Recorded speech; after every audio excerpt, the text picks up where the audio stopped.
Hello प्यारे बच्चों। सो in the last class हमने एक मैथमेटिकल रिलेशन देखा था कि किस तरीके से रेजिस्टेंस जो है वो टेम्परेचर के साथ वेरी करता है, और रिलेशन हमारे पास एक एक्सपोनेंशियल रिलेशन आया था, है ना। जो एग्जैक्ट रिलेशन है वो तो यही है कि जो रेजिस्टेंस है आर, ठीक है, आर नॉट ई की पावर अल्फा टी के बराबर होगा किसी भी टी टेम्परेचर पे। इस तरीके से हमारे पास रेजिस्टेंस और टेम्परेचर के बीच में रिलेशन आ गया था। Delta T is the change in temperature. फिर हमने इसका एक अप्रोक्सीमेटेड फॉर्मूला भी देखा था बेटा। अप्रोक्सीमेटेड फॉर्मूला क्या था? If alpha delta T is very less than 1, is very less than 1, in that case we can write e की power alpha delta T equals to 1 plus alpha delta T. ठीक है, और हम इस फॉर्मूले को इस तरीके से लिख सकते हैं, r equals to R not 1 plus alpha delta T. Yes बेटा, और यही फॉर्मूला हमें क्या करना है, ध्यान में रखना है कि अगर अल्फा डेल्टा टी काफ़ी छोटा है, लेस देन 1 है, काफ़ी एक से छोटा है, तो इन दैट केस ये रिलेशन जो है वो ट्रू रहेगा, है ना। और एक और बात जो ध्यान रखनी थी वो ये है कि जो आर नॉट है वो है रेजिस्टेंस एट 0 डिग्री सेल्सियस। हम जो भी न्यूमेरिकल्स बेटा सॉल्व करेंगे वो सारे इस फॉर्मूले से सॉल्व करने वाले हैं। ये जो ऊपर वाला फॉर्मूला है वो तो बहुत ज़्यादा हाई टेम्परेचर के ऊपर ही वैलिड रहने वाला है, और जब अल्फा टी जो है वो 1 से बड़ा होगा या फिर 1 के कंपैरेबल होगा, उस केस के अंदर हम लोग ये रिलेशन फॉलो करेंगे। अदरवाइज जब तक कुछ नहीं बोला गया है, हम यही फॉर्मूला जो है वो इसी फॉर्मूले से सॉल्व करने वाले सारे के सारे न्यूमेरिकल्स, है ना। यस, इसका ग्राफ भी कई बार पूछ लिया जाता है कि ग्राफ प्लॉट करें, resistance versus temperature graph plot करने के लिए भी कई बार बोल दिया जाता है। तो किस तरीके से रेजिस्टेंस जो है वैरी करता है, उसका ग्राफ कैसा होता है वो देखें। देखो हमारे पास कुछ रिलेशन आया बेटा, R equals to R not into R not alpha delta T, ये हमारे पास रिलेशन आ गया। अब इसका ग्राफ प्लॉट करते हैं, किस तरीके से इसका ग्राफ आएगा वो देखें, है ना। जब मैं इसका ग्राफ प्लॉट करूंगा तो सबसे पहले डेल्टा टी को मैं जानता हूं फाइनल माइनस इनिशियल लिख सकते हैं, ठीक है। इनिशियल टेम्परेचर यानी जो टेम्परेचर जिस पे हम लोग इनिशियली बात कर रहे हैं वो कितना है। यस, हम जानते हैं कि इनिशियल टेम्परेचर 0 डिग्री सेल्सियस से हम बात कर रहे हैं, तो डेल्टा टी को मैं क्या लिख पाऊंगा, टी लिख पाऊंगा, है ना। यस, हमें ग्राफ किसके बीच में प्लॉट करना है, टी टेम्परेचर के साथ रेजिस्टेंस किस तरीके से वैरी करेगा, हम उसमें ग्राफ प्लॉट कर रहे हैं। R not is the resistance at 0 degree Celsius. Again and again telling you, R not की वैल्यू हमेशा 0 डिग्री सेल्सियस पे ही हमें लेनी है, ठीक है। अब प्लॉट करते हैं, ग्राफ को देखें। सबसे पहले है ना, हम जानते हैं कि ये y equals to M X plus C वाली इक्वेशन को फॉलो कर रहा है। c क्या है यहाँ पर, c यहाँ पर आर नॉट है, ठीक है। कंपेयर करते रहे, x एक्सिस पे क्या प्लॉट कर रहे हैं। यस, इसको मैं ऐसा लिख देता हूँ, थोड़ा मॉडिफाई कर रहा हूँ, r equals to R not plus R not alpha T लिख सकते हैं, है ना। यस, इसको मैंने कंपेयर किया, y equals to M X plus C हो गया। देखें ध्यान से, ये वाला पार्ट c हो गया, ये जो है मेरा ये क्या हो गया, ये स्लोप हो गया।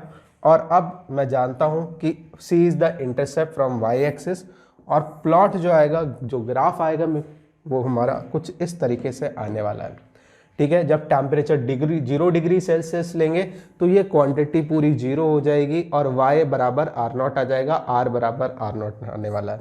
रेजिस्टेंस और टेम्परेचर के बीच में हम ग्राफ प्लॉट कर रहे हैं। रेजिस्टेंस r ले रहे हैं, टेम्परेचर को इस एक्सिस पे ले रहे हैं, टेम्परेचर t, ठीक है। यस बेटा, अब मैं देख पा रहा हूं कि 0 डिग्री सेल्सियस पे जो टेम्परेचर है वो मेरा कितना है। देखें बेटा, वो R equals to R not के बराबर है। तो 0 डिग्री सेल्सियस पे टेम्परेचर कितना है, यस आर नॉट है। 0 डिग्री सेल्सियस पे टेम्परेचर कितना है, आर नॉट है। अब क्या कर रहे हैं, टेम्परेचर बढ़ाएंगे तो कुछ इस तरीके का स्ट्रेट लाइन ग्राफ हमें मिलेगा, ठीक है। क्योंकि हमारे पास ये जो इक्वेशन है ये स्ट्रेट लाइन इक्वेशन है, तो हमारे पास ग्राफ भी कैसा आ रहा है, स्ट्रेट लाइन इक्वेशन आ रहा है। दूसरी इंपॉर्टेंट बात, जो ये जिसका जो स्लोप होगा वो किसको रिप्रेजेंट कर रहा है, स्लोप रिप्रेजेंट कर रहा है आर नॉट अल्फा को, है ना। यस, इस तरीके से हमारे पास रेजिस्टेंस वर्सेस टेम्परेचर ग्राफ आता है। कई बार हमसे ये ध्यान रखिए कि कई बार हमसे ग्राफ दे के भी क्वेश्चन पूछ लिया जाता है कि बताएं कि इसका अल्फा कितना है, इसका आर नॉट कितना है ना, क्योंकि ये वैल्यू हमें दे देंगे तो हम लोग अल्फा निकाल सकते हैं। फिर हमसे पूछ लेंगे कि इस टेम्परेचर पे रेजिस्टेंस कितना होगा, क्योंकि हमें अल्फा तो पता चल ही जाएगा, आर नॉट हमें पता चल जाएगा, तो हमें सारी चीज़ें पता चल जाएगी, हम आर कैलकुलेट कर पाएंगे, है ना। तो कई बार ग्राफ दे के भी क्वेश्चन पूछा जा सकता है।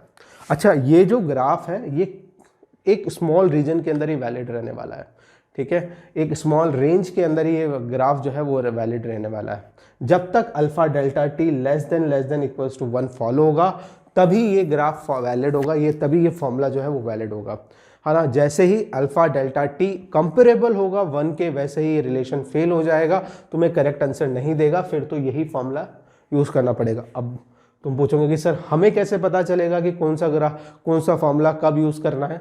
अगर न्यूमेरिकल में कुछ भी नहीं दे रखा है, अल्फ़ा की वैल्यू भी नहीं पता है तुम्हें, अल्फ़ा डेल्टा टी तुम्हें नहीं मिल रहा है, क्योंकि अल्फ़ा डेल्टा टी करके देख लेंगे तो हमें पता चल जाएगा कि यस लेस काफ़ी छोटा है, तो हमें यही फॉर्मूला यूज़ करना है। अगर कुछ नहीं बोल रखा है तो हमें फिर यही फॉर्मूला यूज़ करना है। अगर हमें अल्फ़ा की वैल्यू दे रखी है, अल्फ़ा डेल्टा टी हम लोग निकाल लेंगे और फिर हम देख लेंगे कि अगर काफ़ी छोटा आ रहा है, इन दैट केस ये यूज़ करें, है ना। यस, तो दो चीज़ें मैंने बताई इसके अंदर। पहला कि अगर कुछ नहीं बोल रखा तो ये, दूसरा अगर अल्फ़ा का वैल्यू दे रखा है तो चेक करें कि अल्फ़ा डेल्टा टी क्या काफ़ी छोटा है एक से, इन दैट केस अगेन ये यूज़ करें। अगर ये फॉलो नहीं हो रहा, इन दैट केस ये यूज़ करें। ये फॉर्मूला काफ़ी रेयरली यूज़ होता है। यस, चलो एक्चुअल में अगर हम इसका ग्राफ प्लॉट करेंगे तो कैसा आएगा, तो मैं बता देता हूं कि जब हम इसका ग्राफ प्लॉट करेंगे तो एक्चुअल में वो ऐसा आने वाला है, ठीक है, इस तरीके से आने वाला है ना। थोड़ा सा मार्कर हम लोग पतला कर लेते हैं, थोड़ा सा मार्कर को पतला कर रहा हूं मैं। यस बेटा, कुछ इस तरीके से थोड़ा सा एक्सपोनेंशियल ग्राफ आएगा, फिर बीच में थोड़ा स्ट्रेट लाइन शो करेगा, ये कुछ स्ट्रेट लाइन कुछ स्मॉल रीजन में 0 डिग्री सेल्सियस से T टेम्परेचर तक ये इस तरीके से स्ट्रेट लाइन ग्राफ शो करेगा, है ना। फिर वापस से ये एक्सपोनेंशियल ही फॉलो होगा ऐसा, इस तरीके से, है ना। तो एक रेंज के अंदर, टेम्परेचर की एक रेंज के अंदर ये जो फॉर्मूला है, यानी ये जो लीनियर रिलेशन है, ये फॉलो होने वाला है। और उसी रेंज में हम लोग ये फॉर्मूला भी लगाएंगे तो वैलिड हो जाएगा।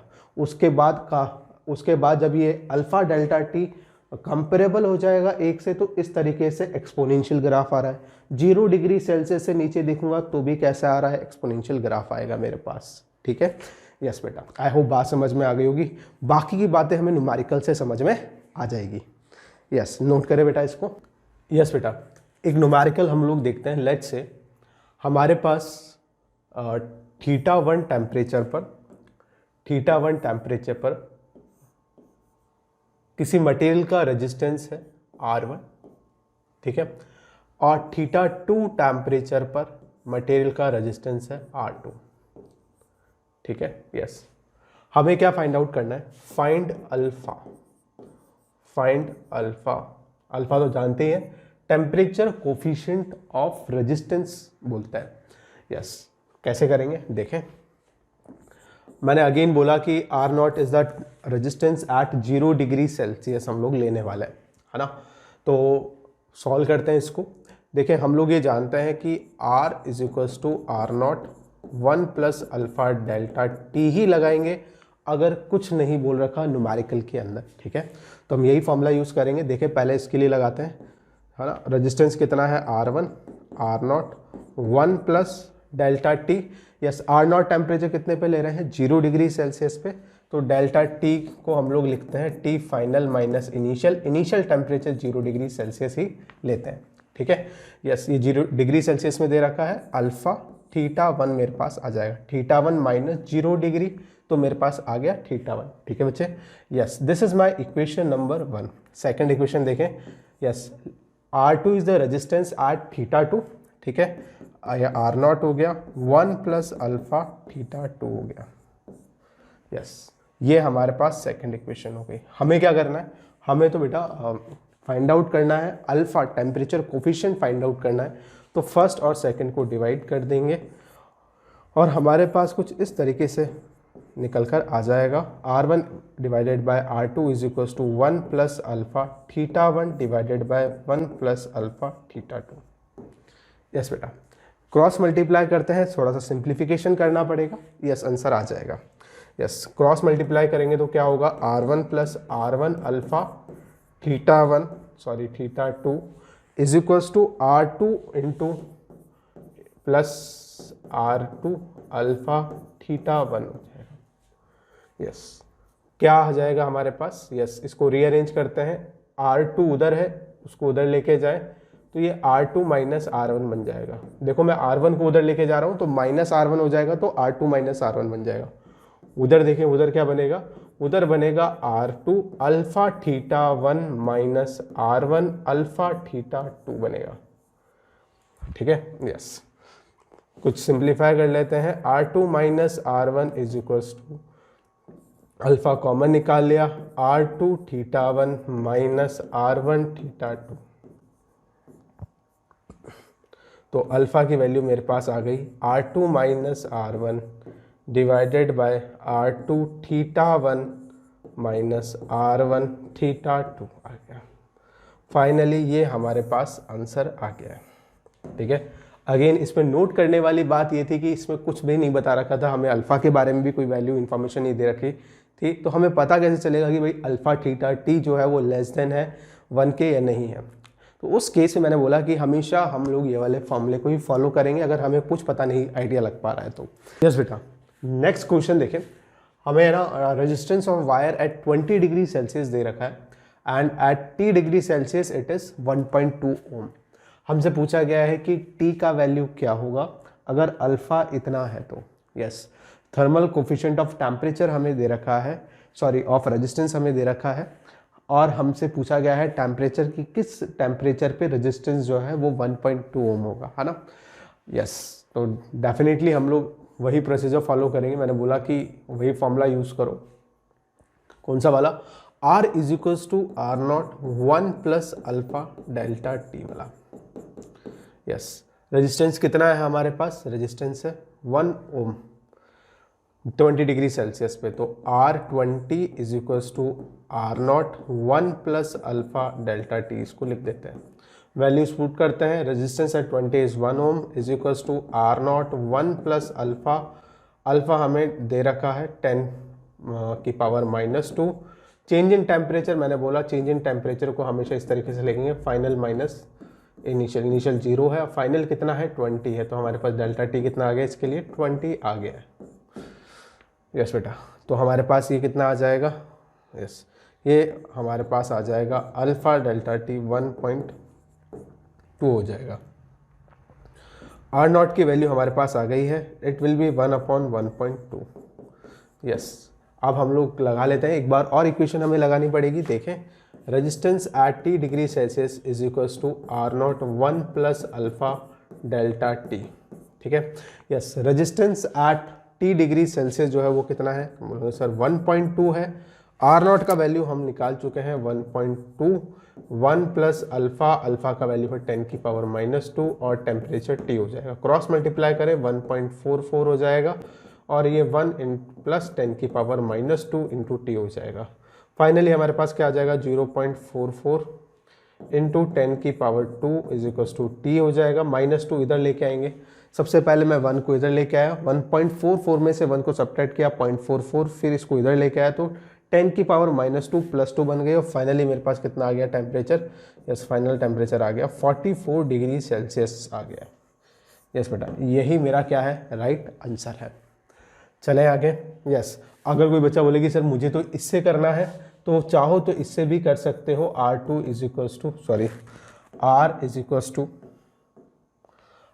Equals to R naught E की power alpha delta T.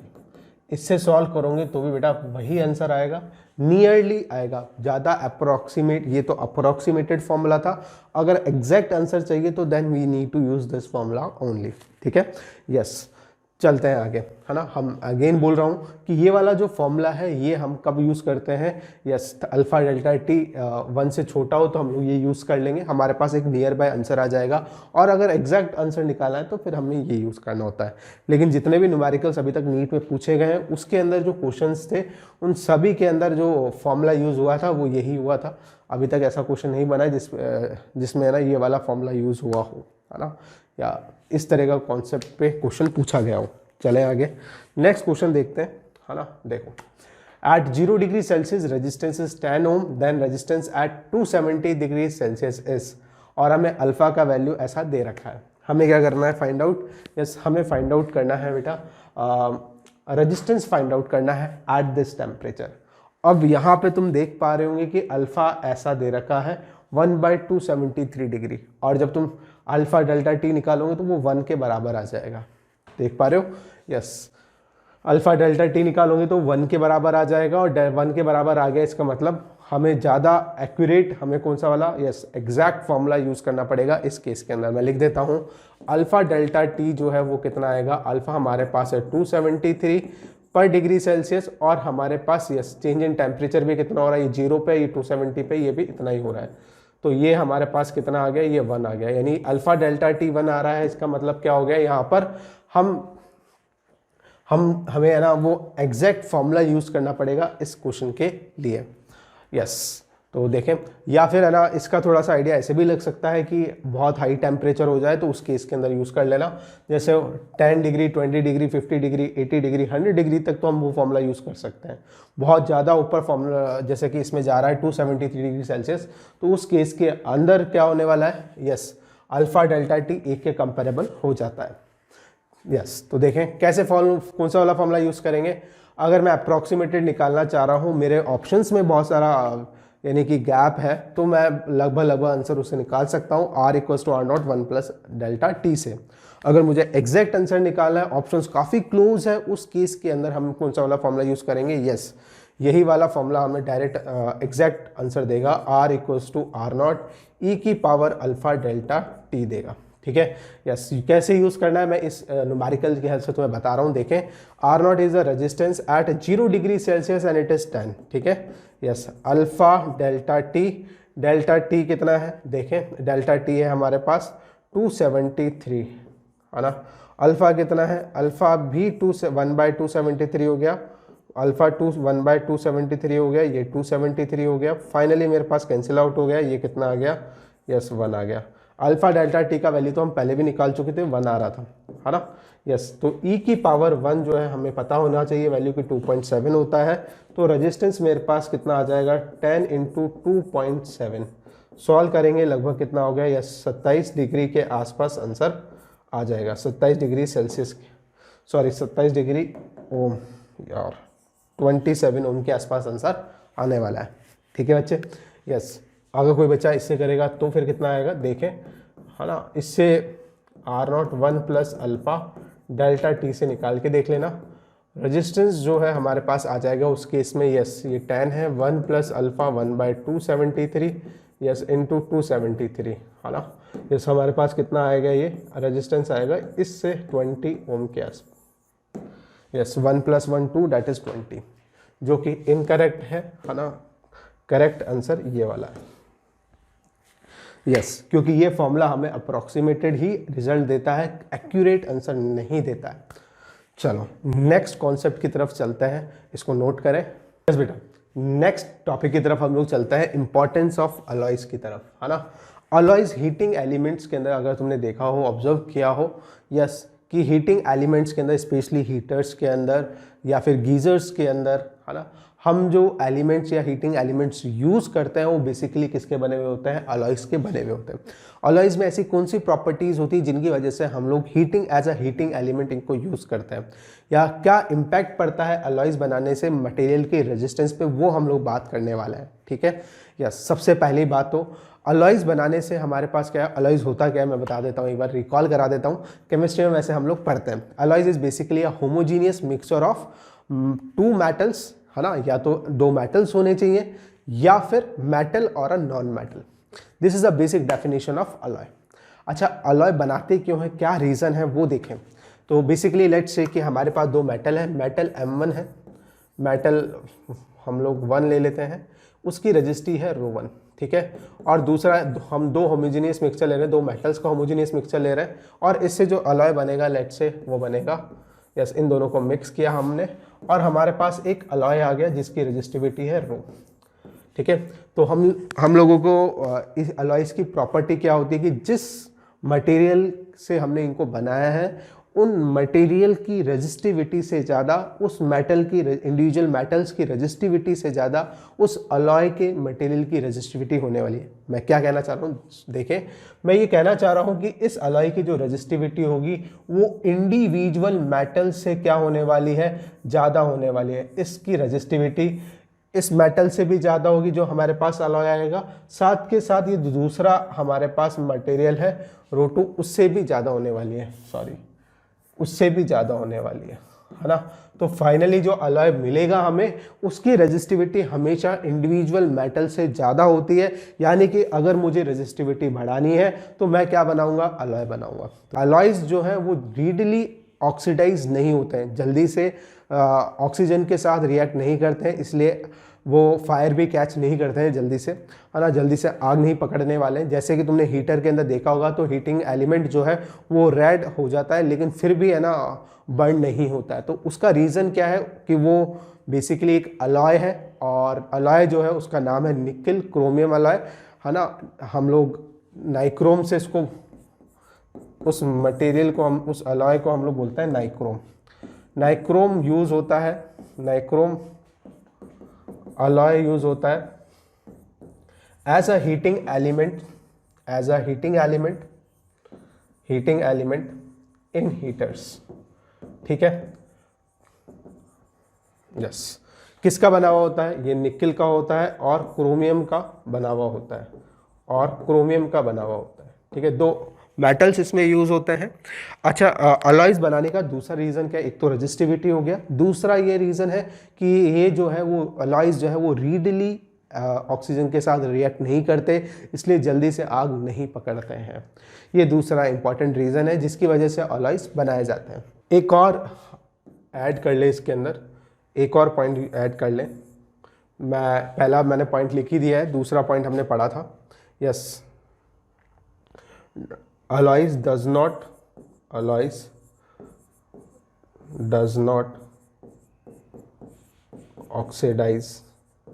oxidize easily, ठीक है। थर्ड पॉइंट एक और जो हमें ध्यान रखना है, द टेम्परेचर कोफिशिएंट जो होगा इनका जो टेम्परेचर कोफिशिएंट होगा, temperature coefficient of alloys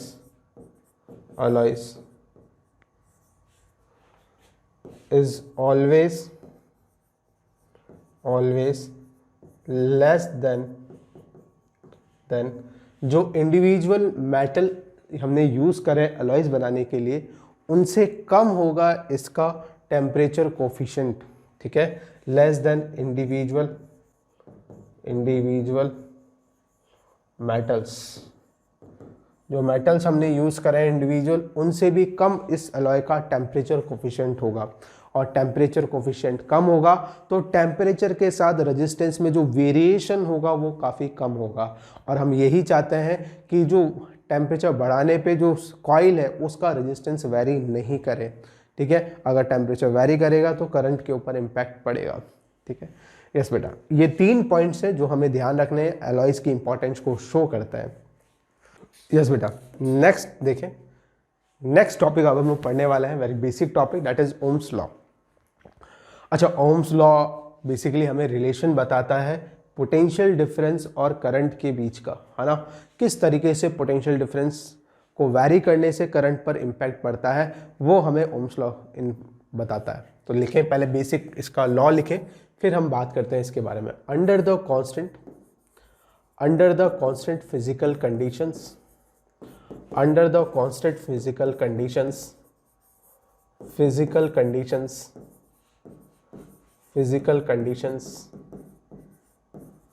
like temperature and pressure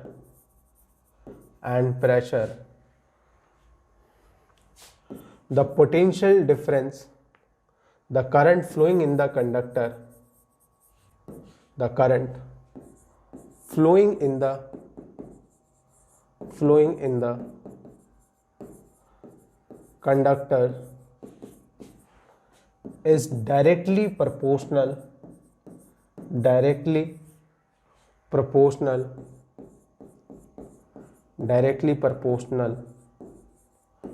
to the potential difference applied across it, to the potential difference applied across it, applied across it. Yes, क्या बोल रहा है Ohm's law कि अगर हम लोग कांस्टेंट फिजिकल कंडीशंस को constant रखें, जैसे कि टेम्परेचर को, है ना, या प्रेशर को हम लोग कांस्टेंट रखें, उस केस के अंदर जो पोटेंशियल करंट कंडक्टर में फ्लो करेगा वो डायरेक्टली प्रोपोर्शनल होगा पोटेंशियल डिफरेंस कंडक्टर के अक्रॉस जो लगाया गया है। कहने का मतलब ये है कि मान लीजिए कि वो ये बोलना चाह रहा है कि कोई कंडक्टर है ना, इस तरीके का कंडक्टर है और उसके अक्रॉस हमने V पोटेंशियल लगाया। कितना लगाया है? पोटेंशियल डिफरेंस हम लोग बैटरी की हेल्प से क्रिएट कर रहे हैं अक्रॉस द कंडक्टर, और जो अप्लाई किया है लेट्स से 20 वोल्ट की बैटरी यूज़ करिए। तो यहाँ पर पोटेंशियल डिफरेंस, अगर बैटरी का काम क्या है? बैटरी का काम है पोटेंशियल डिफरेंस मेंटेन करके रखना। तो अगर एक एंड पे हम 0 मान लेंगे तो दूसरे एंड पर यहाँ पे कितना आ जाएगा? V आ जाएगा, क्योंकि पोटेंशियल डिफरेंस मेंटेन करके रखेगी बैटरी 20 वोल्ट का। तो इधर 0 आएगा तो इधर कितना आएगा? V आएगा। तो यस, यहाँ से यहाँ पे भी कितना हो जाएगा? V हो जाएगा। यहाँ पे भी कितना आ जाएगा?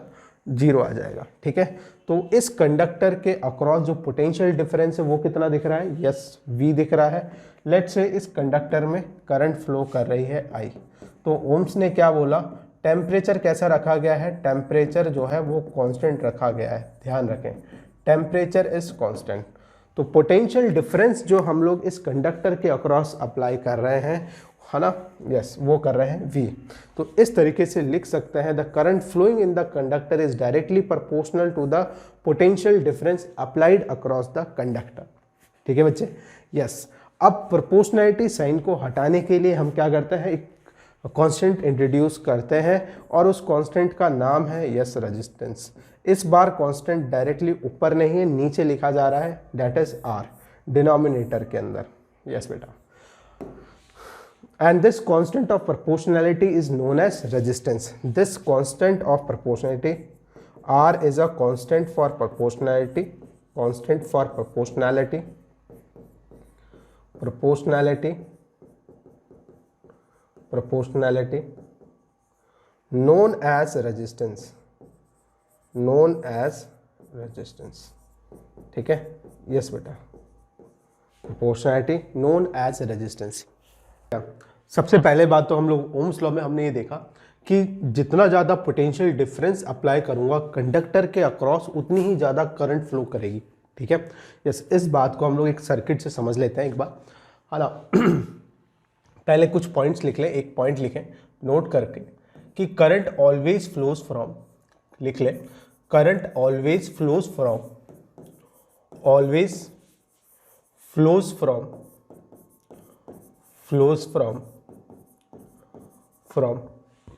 हायर पोटेंशियल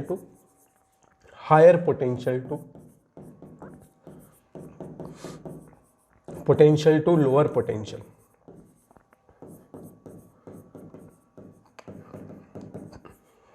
जैसा कि हमने यहाँ पे भी देखा कि बैटरी का ये वाला एंड हायर पोटेंशियल पे था और ये वाला एंड लोअर पोटेंशियल पे था। V वोल्ट पे यहाँ ये वाला एंड V वोल्ट पे था, ये वाला एंड 0 वोल्ट पे था, ये एंड हायर पोटेंशियल पे था, ये एंड लोअर पोटेंशियल पे था, जिसकी वजह से करंट ऐसे फ्लो करी कंडक्टर के अंदर।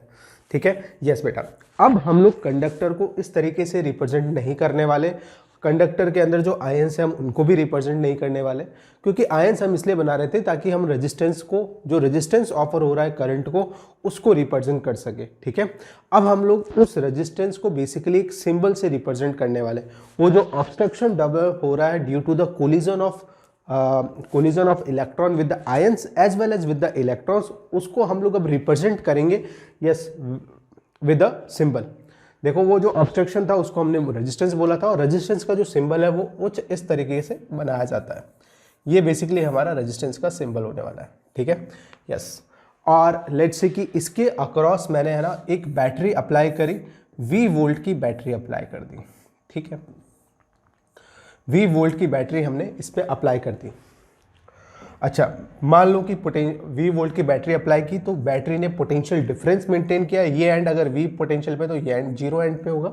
हमेशा ध्यान रखें कि बैटरी के अक्रॉस पोटेंशियल डिफरेंस V का होना चाहिए। मैं देख पा रहा हूँ ये V पे है तो वो वाला जीरो पर है, इसका मतलब पोटेंशियल हमेशा और हमेशा ध्यान रखें कि सिर्फ और सिर्फ रजिस्टर के अक्रॉस ही ड्रॉप होगा, इसके अलावा और कहीं पे ड्रॉप नहीं होगा।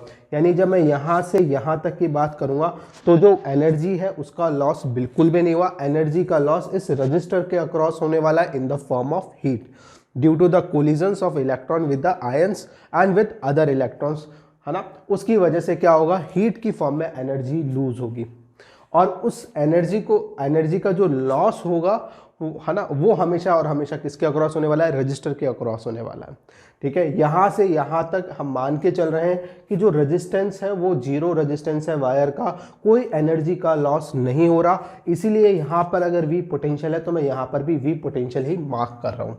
लेकिन जैसे ही करंट इस रजिस्टर के अक्रॉस फ्लो करेगी, जैसे ही करंट फ्लो करेगी तो एनर्जी लूज हो जाएगी और फाइनली मेरे पास देखो इस एंड का पोटेंशियल कितना है, जीरो। तो मेरी एनर्जी लूज हो गई सारी की सारी और फाइनली मेरे पास 0 वोल्ट बचा।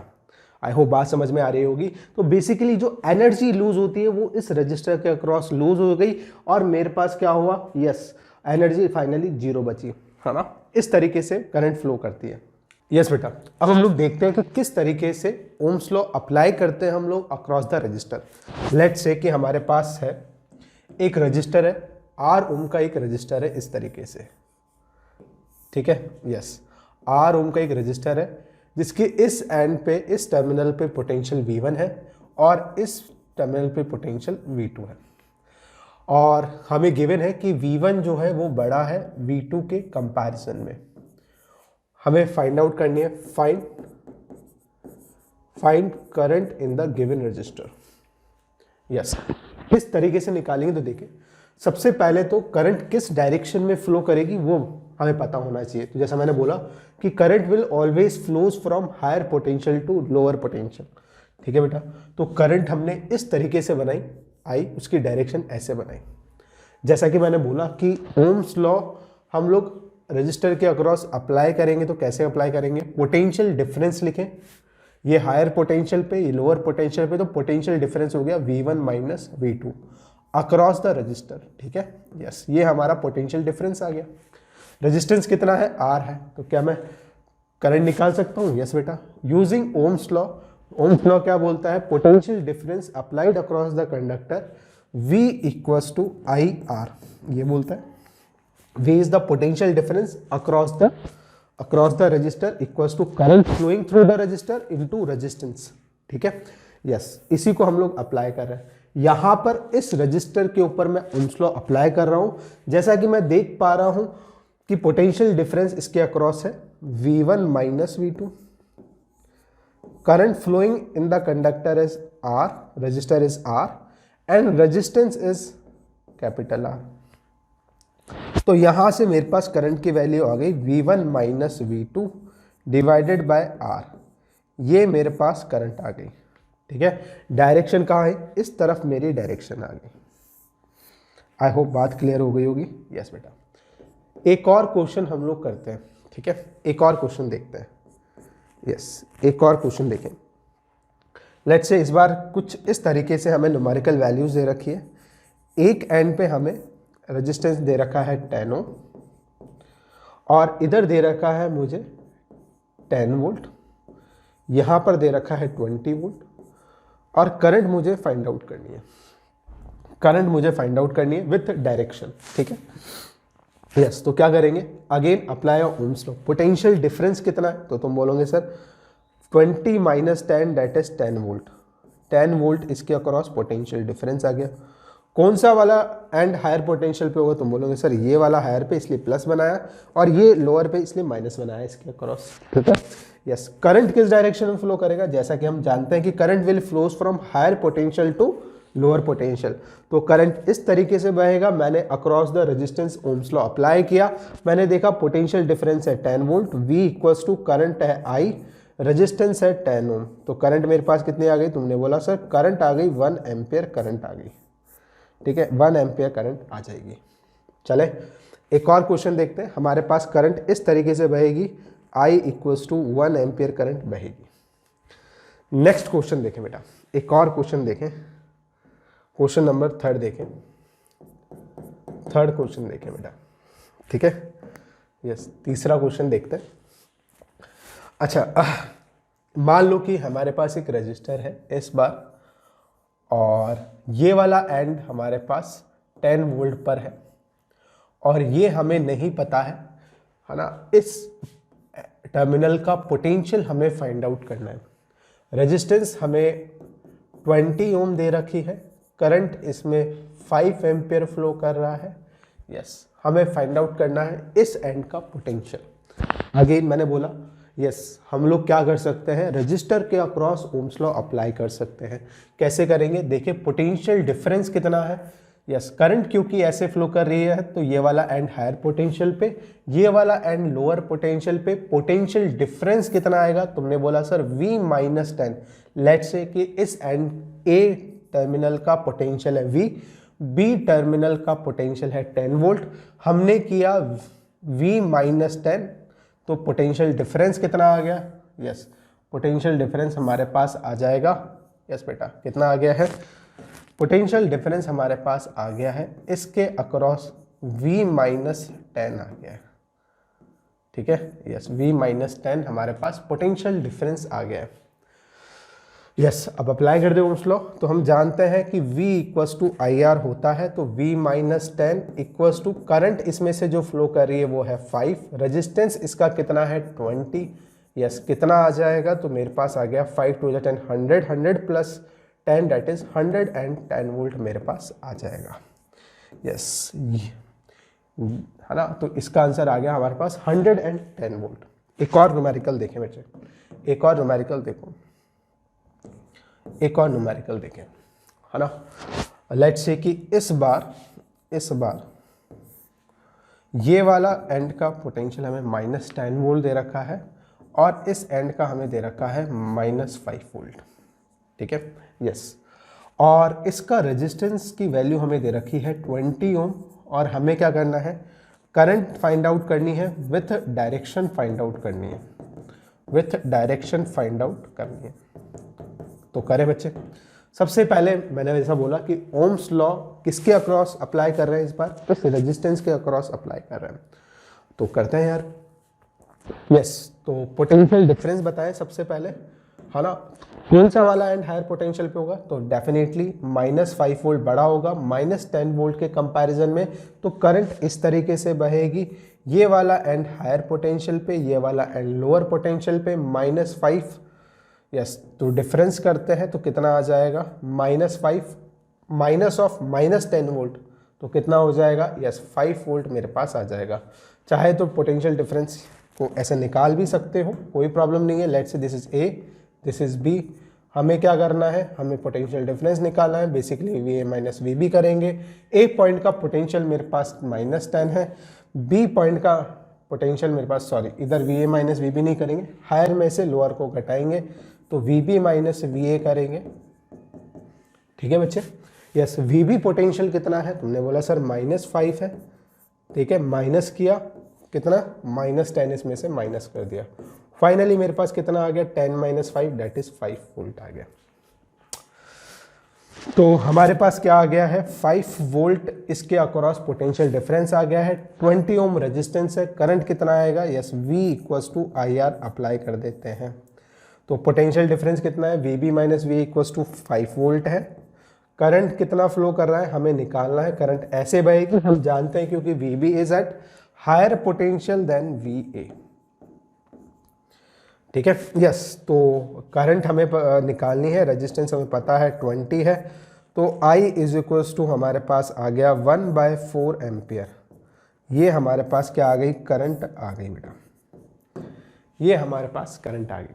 ठीक है, यस, है ना। एक और क्वेश्चन देखें, एक और हम लोग सर्किट बनाते हैं। यस, ओम्स लॉ हमें अच्छे से अप्लाई करना आना चाहिए। Again and again telling you, yes Ohm's law जितना हमें क्लियर होगा उतना ही आसानी से हम लोग क्या कर पाएंगे, सर्किट को सॉल्व कर पाएंगे। ये बिल्कुल सर्किट की स्टार्टिंग हम लोग बोल सकते हैं, हम सर्किट के बेसिक्स इसको बोल सकते हैं कि अगर हमें रजिस्टर के अक्रॉस ओम्स लॉ अप्लाई करना नहीं आता तो हम आगे भी सर्किट्स को सॉल्व नहीं कर पाएंगे। देखें बेटा, लेट्स से कि इस बार है ना एक रजिस्टर लेते हैं और मान लो कि इस एंड का पोटेंशियल हमारे को दे रखा है, इस एंड का पोटेंशियल हमें दे रखा है 10 वोल्ट दे रखा है, ठीक है। रेजिस्टेंस है मेरे पास 20 ओम। करंट मुझे क्या करनी है, दे रखी है मुझे करंट, लेट्स से करंट मुझे दे रखी है, करंट मुझे दे रखी है 2 एम्पियर दे रखी है ना। यस, और कुछ इस तरीके से बैटरी अप्लाई हमने कर रखी थी जिसकी वजह से करंट फ्लो कर रही थी सर्किट के अंदर, है ना। V वोल्ट की बैटरी थी। हमें क्या करना है, हमें इस फाइंड V, हमें इस बार बैटरी का पोटेंशियल फाइंड आउट करना है, ठीक है। यस बेटा, एक चीज़ हमें दे रखी है इस बार, क्या दे रखा है हमें, हम देख पा रहे हैं कि सर एक एंड का पोटेंशियल हमें दे रखा है, एक टर्मिनल का पोटेंशियल हमें दे रखा है, और वो कितना दे रखा है, यस ये हमें 10 वोल्ट दे रखा है, ठीक है बच्चे। अगर ये 10 वोल्ट दे रखा है, बैटरी भी पोटेंशियल डिफरेंस ऑफ मेंटेन करके रखेगी, तो तुम क्या बोलोगे, तुम बोलोगे सर ये डेफिनेटली हमारे पास इस पॉइंट का पोटेंशियल कितना होगा, क्योंकि बैटरी का काम है इन दोनों टर्मिनल्स के across V potential difference maintain करने का काम है, ठीक है। यानी कि इन दोनों टर्मिनल्स के बीच का जो डिफरेंस है वो कितना होना चाहिए, तुम बोलोगे सर V होना चाहिए, ठीक है बेटा। तो अगर ये 10V है, 10V है तो ये हो जाएगा V प्लस 10 हो जाएगा, ठीक है। 10 वोल्ट है, वो भी नहीं है, 10 वोल्ट कर लेना, कंफ्यूज मत होना, ये तो यूनिट है, ठीक है। आई होप बात समझ में आ गई होगी। यस, अगर यहाँ का पोटेंशियल V प्लस 10 है तो इस पॉइंट का भी पोटेंशियल कितना होगा, तुमने बोला सर V प्लस 10 होगा। रजिस्टर बीच में नहीं आया तो एनर्जी का कोई लॉस नहीं होगा, पोटेंशियल ड्रॉप नहीं होगा, क्योंकि पोटेंशियल तो केवल और केवल रेजिस्टेंस के अक्रॉस ड्रॉप होता है। जहां पे रेजिस्टेंस आएगा वहां पे एनर्जी लूज हो जाएगी, हीट की फॉर्म में एनर्जी लूज होगी, पोटेंशियल ड्रॉप होगा। ये बात हमें समझ में आनी चाहिए। तो इसका मतलब यहां से यहां तक कोई रेजिस्टेंस नहीं है, वायर का रेजिस्टेंस नेग्लिजिबल है, ठीक है। जैसे ही हमने देखा कि यहाँ का पोटेंशियल भी V प्लस 10 है, यहाँ का 10 है, तो मैं देख पा रहा हूँ कि यहाँ का जो पोटेंशियल डिफरेंस होगा रेजिस्टेंस का, रेजिस्टेंस के अक्रॉस जो पोटेंशियल डिफरेंस होगा वो कितने का होगा, तुमने बोला V plus 10 minus 10 that is V। इसके अक्रॉस ओम्स लॉ लगा रहा हूं, तो देखे ध्यान से कैसे लगा रहे हैं। V इक्वल्स टू IR किया, पोटेंशियल डिफरेंस है V, करंट है मेरे पास 2 एम्पियर, रेजिस्टेंस है 20 ohm, that will be equals to 40 volt मेरे पास आ गया है, 40 वोल्ट मेरे पास आ गया बेटा। यस, आई होप बात क्लियर हो गई होगी। यस बेटा, अब हम लोग है ना ओम्स लॉ को मैथमेटिकली भी सर्किट के हेल्प से भी समझ सकते हैं। लेट्स से है ना, ओम्स लॉ को मैं सर्किट के हेल्प से समझाने की कोशिश करता हूँ तुम लोगों को। लेट्स से एक रेजिस्टेंस हम लोग ले रहे हैं, और इस बार रेजिस्टेंस ले रहे हैं 20 ओम का, है ना। पहले इसके अक्रॉस मैंने अप्लाई करा 20 वोल्ट का बैटरी, फिर मैंने क्या किया, इस बार रेजिस्टेंस मैंने 40 ओम कर दिया, रेजिस्टेंस 40 ओम कर दिया, और बैटरी मैंने अप्लाई करी इस बार 40 वोल्ट की बैटरी अप्लाई करी।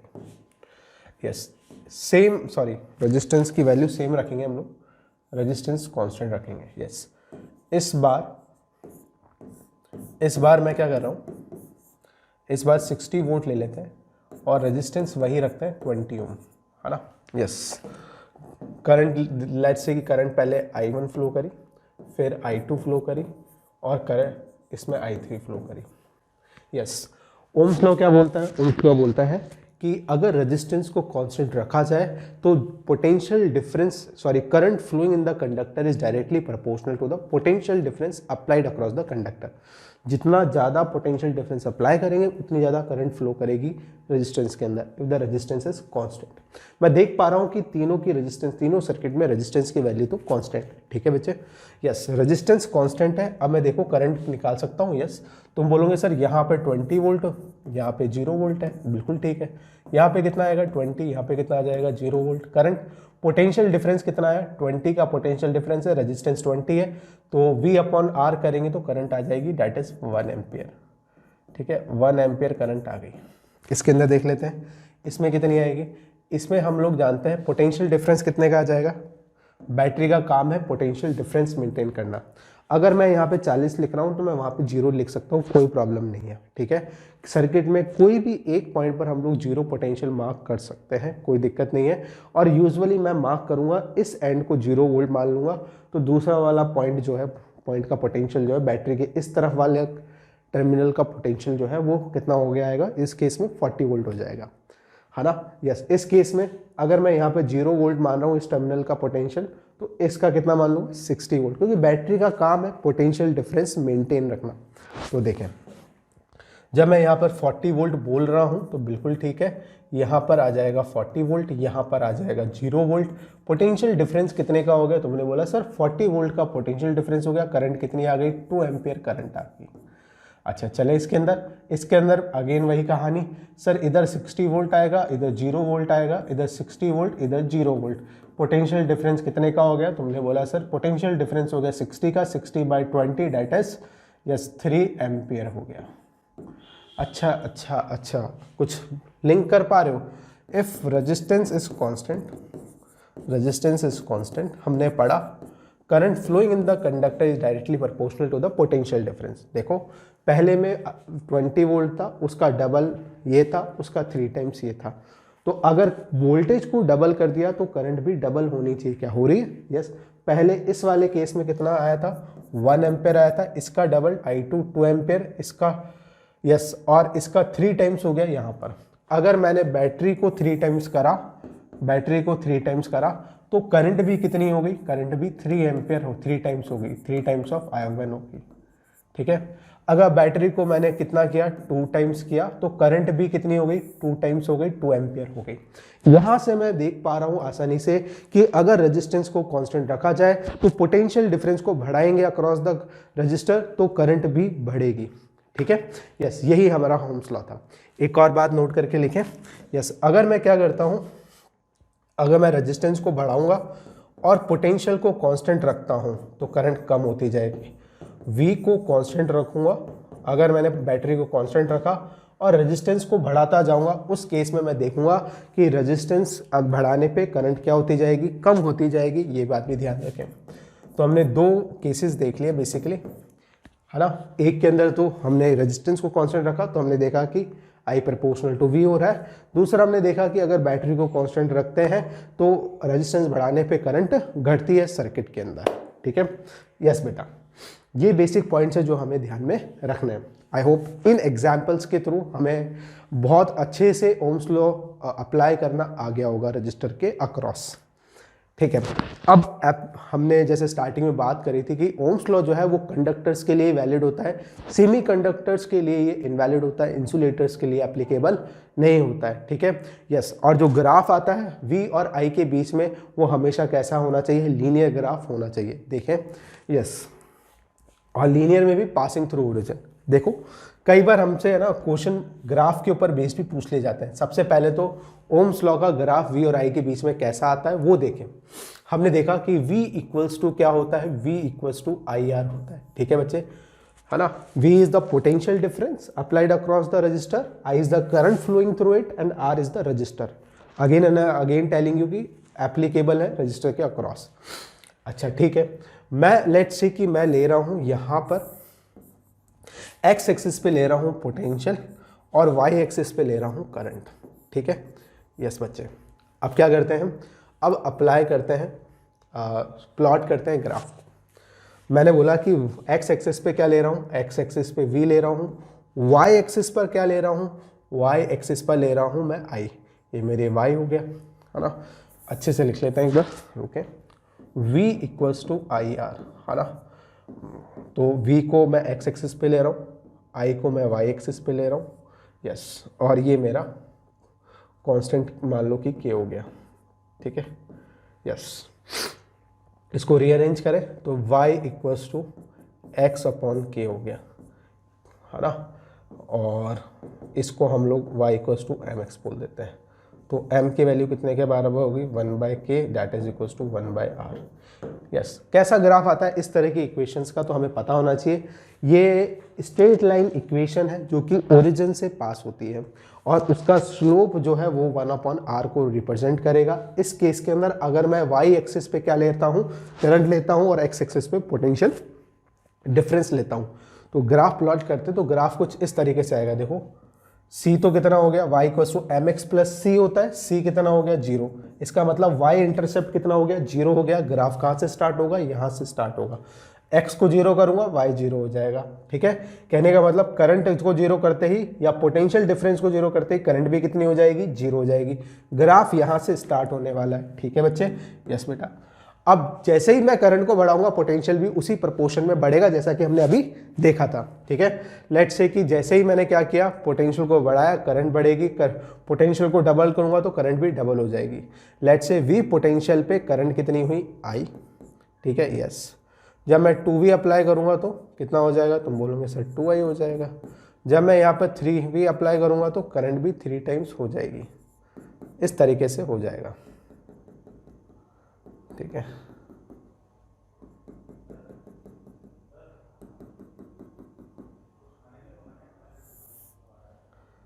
कुछ इस तरीके से फ्लो करने वाली। और ये ग्राफ का स्लोप हमें किसके बारे में बताएगा, ग्राफ का स्लोप हमें बताएगा 1/r के बारे में। ठीक है, करंट मैंने बोला कि करंट हम लोग y एक्सिस पे ले रहे हैं और पोटेंशियल डिफरेंस हम लोग कहाँ ले रहे हैं बेटा, x एक्सिस के ऊपर ले रहे हैं। कुछ इस तरीके से हमारे पास ग्राफ आ जाएगा, है ना। यस, ये ध्यान रखना कि हम हमेशा y एक्सिस पे क्या ले रहे हैं, इस केस में करंट ले रहे हैं, है ना।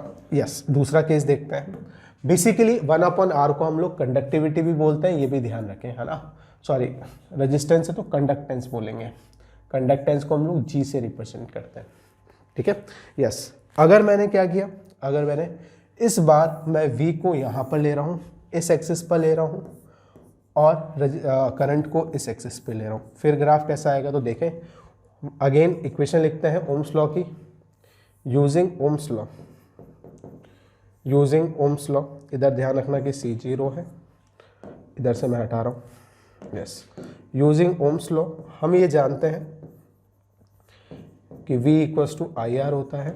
ठीक है बच्चे, यस। इस बार v को कहाँ लिया मैंने, v को मैंने x एक्सिस पे लिया, तो इधर x लिया, i को मैंने, सॉरी v को मैंने, क्या हो गया, v को मैंने y एक्सिस पे लिया, i को मैंने x एक्सिस पे लिया, और ये मेरा क्या हो गया, स्लोप हो गया।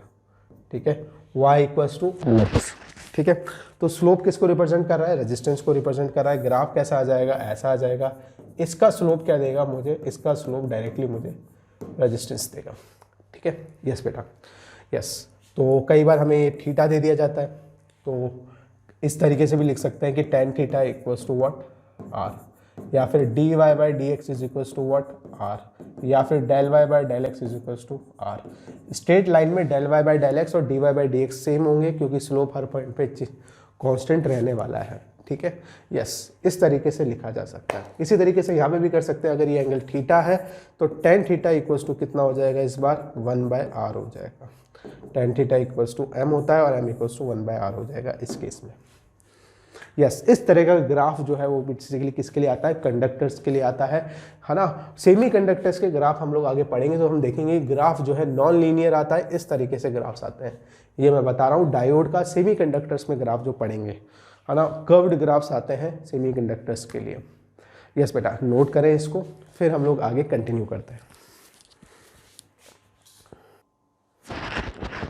यस बेटा, अब सर्किट के अंदर सोर्स क्या होता है ना, और लोड क्या होता है उसके बारे में बात कर लेते हैं। लेट्स से कि एक छोटा सा सर्किट में बनाता हूँ, एक सिंगल रजिस्टर वाला सर्किट हम लोग देख रहे हैं, है ना। लेट्स से कि आर रजिस्टर का एक हमने एलिमेंट यूज़ किया यहाँ पर, और उसके अक्रॉस जो पोटेंशियल डिफरेंस अप्लाई किया वो किया हमने V। ठीक है, और करंट हम लोग फ्लो करवा रहे हैं उसमें I, करंट फ्लो करवा रहे हैं उसमें I। ठीक है, जैसा मैंने बोला कि रजिस्टर के अक्रॉस तो क्या होती है, एनर्जी कंज्यूम होती है। हीट की फॉर्म में, क्योंकि रेजिस्टेंस बेसिकली किसको रिप्रेजेंट करता है, obstruction in the path of flow of current. अच्छा, तो डेफिनेटली अगर एनर्जी कंज्यूम हो रही है तो कोई एनर्जी दे भी रहा होगा, कोई एनर्जी सोर्स के जैसे वर्क भी कर रहा होगा। तो यहाँ पर बेसिकली एनर्जी कौन प्रोवाइड करा रहा होगा, ये बैटरी बेसिकली एनर्जी प्रोवाइड करवा रही होगी, है ना। तो सर्किट के अंदर बेसिकली हम लोग दो तरह के सोर्सेज देखने वाले हैं, दो तरह के एलिमेंट्स देखने वाले हैं। एक वो जो सोर्स की जैसे वर्क करेगा, जो सिस्टम को एनर्जी देगा, इस सर्किट को एनर्जी देगा, ठीक है।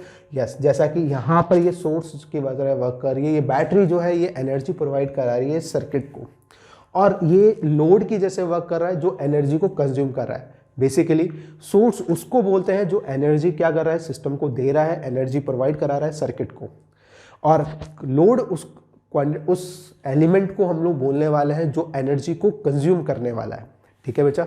तो इधर मैं देख पा रहा हूं कि यहाँ पर बेसिकली ये जो रजिस्टर है ये एनर्जी को कंज्यूम कर रहा है, तो ये मेरा क्या हो गया, ये मेरा लोड हो गया, ये मेरा क्या हो गया, लोड हो गया, है ना। लोड में करंट हमेशा कैसे बहती है, हायर पोटेंशियल से। मैं जानता हूं कि ये वाला एंड हायर पोटेंशियल पे होगा, ये वाला एंड लोअर पोटेंशियल पे, और लोड पे इस तरीके से टर्मिनल्स होंगे।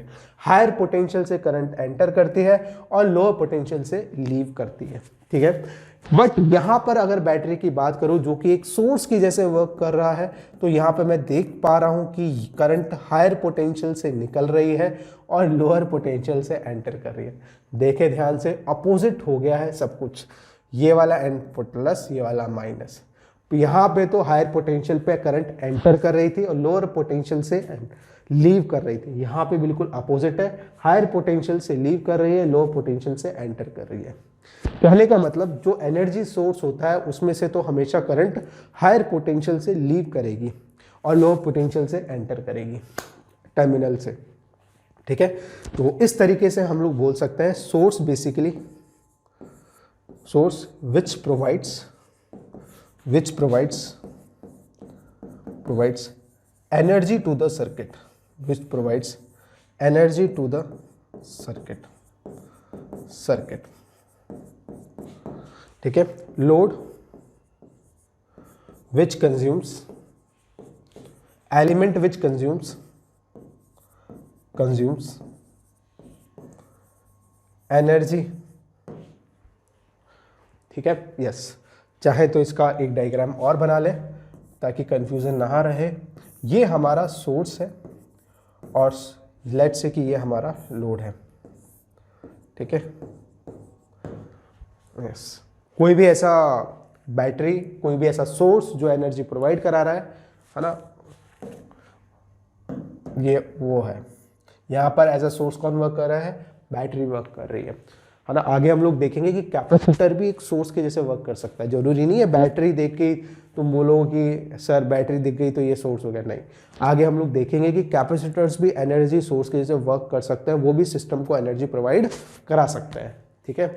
यस, देखो और भी एलिमेंट्स है और ऐसा ही हमारे उसके साथ है, रजिस्टर के साथ। यस, लोड की जैसे कैपेसिटर्स भी वर्क कर सकते हैं क्योंकि वो भी एनर्जी कंज्यूम कर सकते हैं, है ना। हम आगे और भी एलिमेंट्स देखेंगे जैसे कैपेसिटर हो गया, इंडक्टर हो गया, हम वो भी देखेंगे और देखेंगे कि वो भी एनर्जी को कंज्यूम या फिर एज अ सोर्स वर्क कर सकते हैं, ठीक है।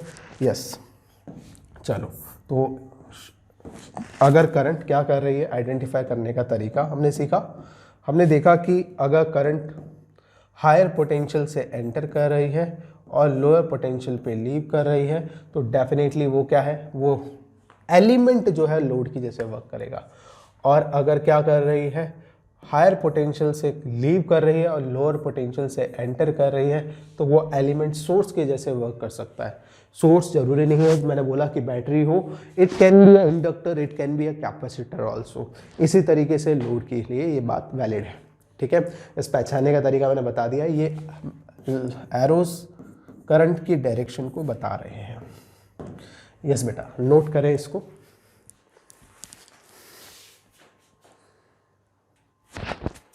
यस बेटा, अब एक क्वेश्चन ग्राफ का हम लोग देखते हैं कि किस तरह के क्वेश्चन ग्राफ पे बनता है, वो देखें। लेट्स से कि एक क्वेश्चन है हमारे पास, ये हमारे पास